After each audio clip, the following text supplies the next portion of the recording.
Unraveling, grinding the gears, an English phrase explored. Hello, everyone. Today, we're diving into the intriguing English phrase, grinding the gears. Whether you're an English language learner or just someone curious about English idioms, you're in the right place. This phrase is a fantastic example of how English uses imagery from machinery to describe human experiences.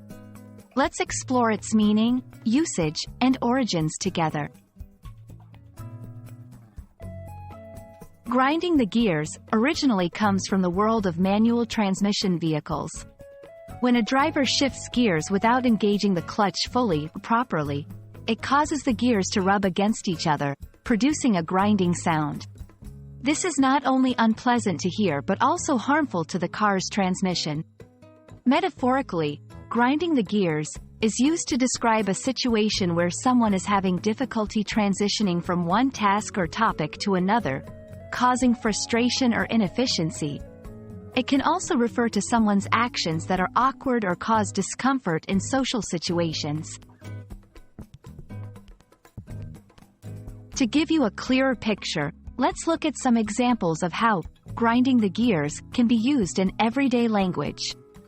1. In the workplace, John's abrupt changes in the project's direction really started grinding the gears of his team, leading to frustration and confusion.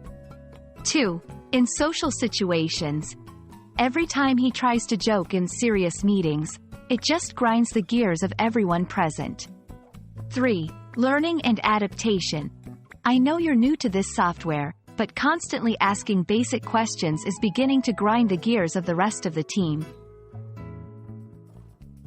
These examples show how the phrase can be applied in various contexts to express the idea of causing friction or disruption in a process or relationship. While the exact origin of grinding the gears as an idiom is hard to pinpoint, it's clear that it draws directly from the experience of driving manual transmission vehicles. This phrase likely became popular as more people started driving cars and could relate to the physical sensation and sound of gears grinding. Over time, it evolved into a metaphorical expression used to describe a wide range of awkward or ineffective interactions and transitions. I hope this exploration of the phrase, grinding the gears, has been enlightening and entertaining.